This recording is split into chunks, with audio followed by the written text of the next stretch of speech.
Pres presep presekti pres perspek perspektif ya perspektif.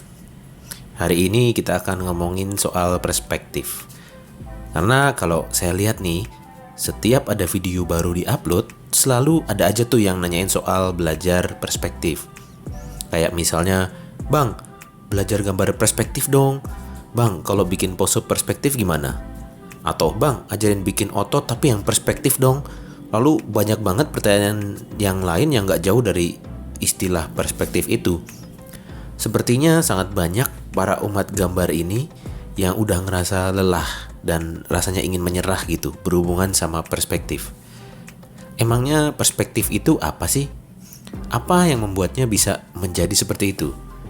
Sebelum lanjut, buat kalian yang masih pemula dalam belajar gambar dan pengen belajar menggambar sama pengen banyak tahu hal-hal seputar menggambar, kalian mendingan tekan tombol subscribe di bawah tuh yang kanan, yang merah-merah. Lalu jangan lupa aktifkan tombol belnya, karena saya akan banyak upload video-video yang bakalan bikin kalian makin jago gambar. Lalu jangan lupa tekan jempol ke atas, share ke teman-teman kalian, dan tinggalkan komentar abis nonton video ini. Video kali ini akan lebih membahas kenapa sih kok bisa kamu susah bikin gambar perspektif? Kenapa sih susah banget buat kuasain gambar perspektif itu? Lalu gimana sih biar bisa lebih jago lagi menggambar perspektif? Nah, biar apa sih kalau jago perspektif? Ya biar kamu bisa pamer ke teman-teman kamu, ya nggak sih? Perspektif itu sendiri adalah sebuah ilusi distorsi bentuk dari sebuah objek akibat adanya perbedaan jarak antara mata dan objek. Gampangnya gini, perspektif itu adalah sebuah gejala di mana benda ketika makin jauh itu terlihat mengecil dan benda yang dekat terlihat membesar. Sebenarnya sih kalau kamu perhatiin, perspektif itu ada di mana-mana di sekeliling kamu. Perspektif itu ada di setiap kita melihat objek. Jadi boleh dibilang perspektif itu ya menggambar objek 3 dimensi sesuai dengan apa yang kamu lihat di gambar semirip-miripnya.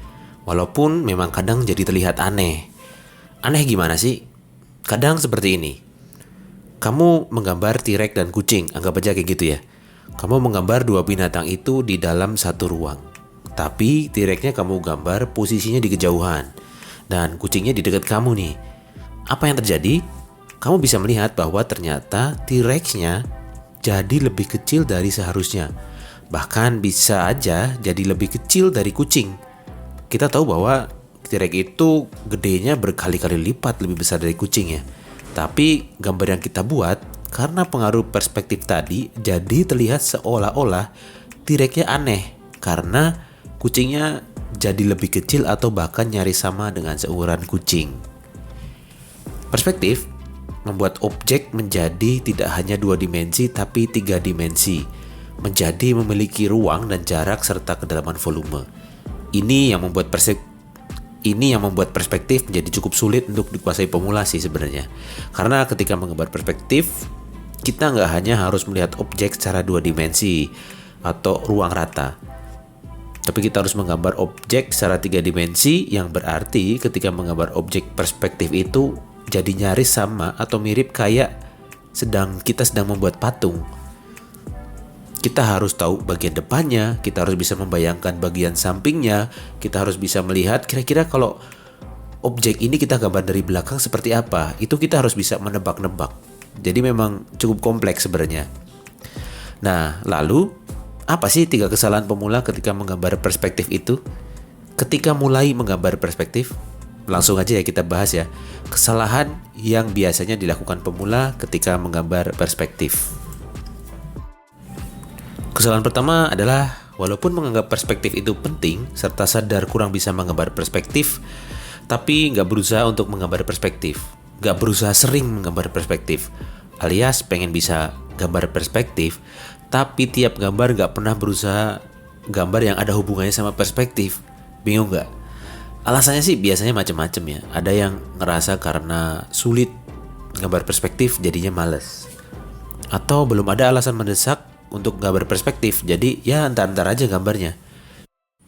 Ada juga yang karena ngerasa udah jago, jadi nggak mau belajar lagi dari dasar, udah pro gitu loh. Ada juga yang pengen bisa gambar perspektif, tapi malah sibuk maraton anime atau drakor, dan film-film lainnya atau YouTube bahkan. Kira-kira kalau kalian yang mana nih?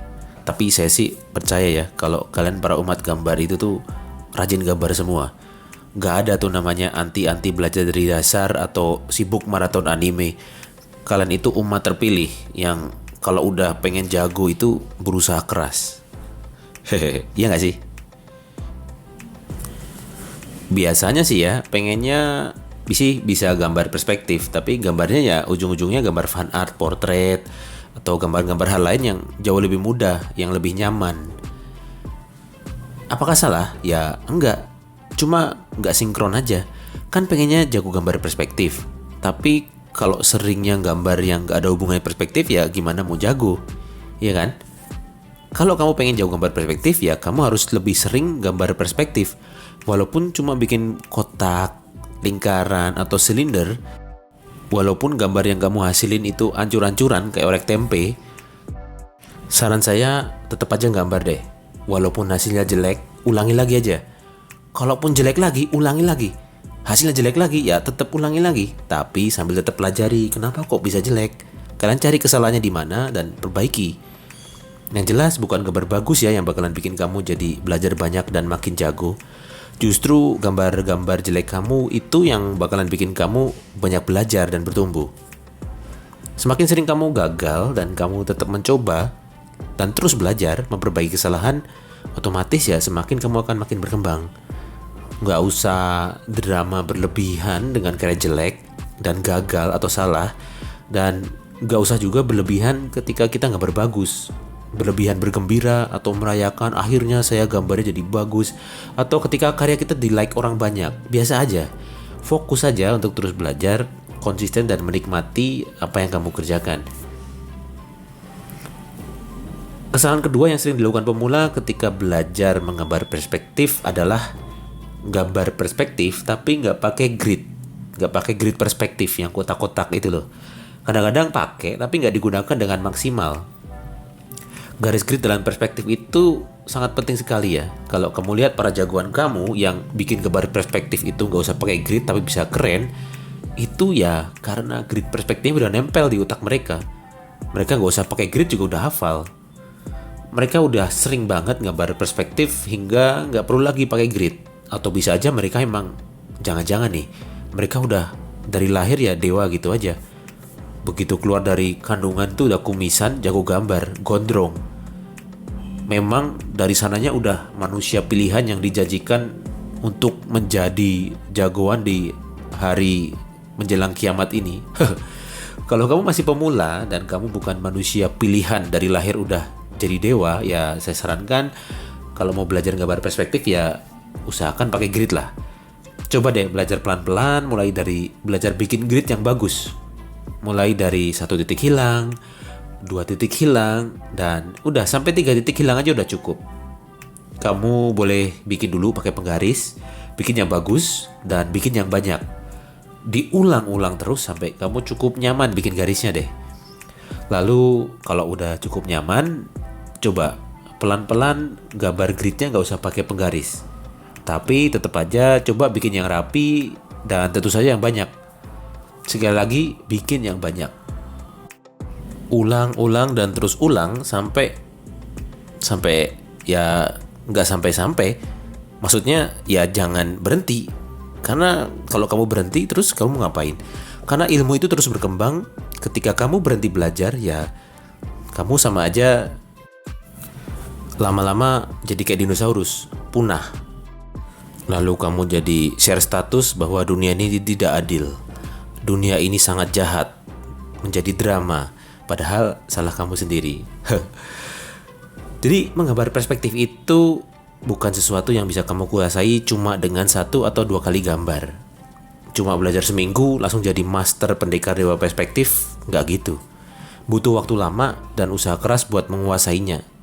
Tapi serunya nih, begitu kamu udah cukup bisa menguasainya, kemampuan itu nggak akan hilang. Nggak akan bisa dicolong, dan kemampuan yang kamu asah dengan sungguh-sungguh itu akan menjadi milik kamu secara permanen. Keren kan? Kamu bisa aja sih, mungkin kamu kaku ketika udah lama gak gambar, tapi kemampuan gambarnya sendiri itu gak akan hilang. Itu masih ada di kamu dan tinggal dibangkitkan lagi.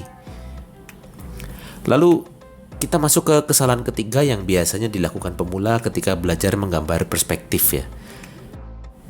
Kesalahannya adalah baru belajar, tapi pengen menguasai yang kejauhan. Target belajarnya ketinggian. Ini sering banget saya temui di pemula ya. Banyak yang ketika masih belajar menggambar perspektif, bikin garis menggunakan penggaris aja masih sangat kesulitan, bikin grid perspektif masih miring-miring, terus bikin titik hilang itu masih amburadul, tapi udah mau pengennya itu gambar perspektif yang sangat kompleks. Pakai 4 titik hilang lah, pengen bisa gambar yang angle-nya dari atas banget, dari bawah banget, pokoknya angle-angle yang ekstrim, yang gak umum, yang gak normal. Terus kalau nggak bisa gambar fish eye itu sama dengan nggak jago gambar, anggapnya seperti itu. Apakah itu salah untuk mempunyai pola pikir seperti itu? Menurut saya sih ya nggak salah dan sah-sah aja sih. Tiap orang kan punya pemikiran yang berbeda. Tapi yang jelas target ketinggian tanpa melihat kenyataan dan introspeksi diri itu ketika jatuh dan gagal akan jauh lebih sakit dan yang paling parah adalah bikin kapok. Dan akhirnya ya malas mencoba dan meninggalkan gambar, kan jadinya gak seru. Kalau bisa gambar itu ya jaga untuk tetap menyenangkan dengan cara ya bikin target yang masuk akal tapi lebih baik dari sebelumnya. Penting buat kamu pemula kalau mau belajar, coba untuk bikin target yang masuk akal ini agar makin banyak peluang berhasilnya dan makin ketagihan belajarnya. Makin ketagihan bikin karya tapi sambil tetap ingat, walaupun target udah gampang, tapi juga bisa gagal loh. Bisa juga target gampang itu bisa jadi jelek. Dan ya gak apa-apa. Kamu butuh gagal biar kamu bisa tahu dan sadar pentingnya belajar dan rendah hati. Gimana? Udah mulai gak sabar pengen buru-buru belajar perspektif kan? Ya udah, gak usah kelamaan. Ambil pensil kamu, ambil kertas, dan langsung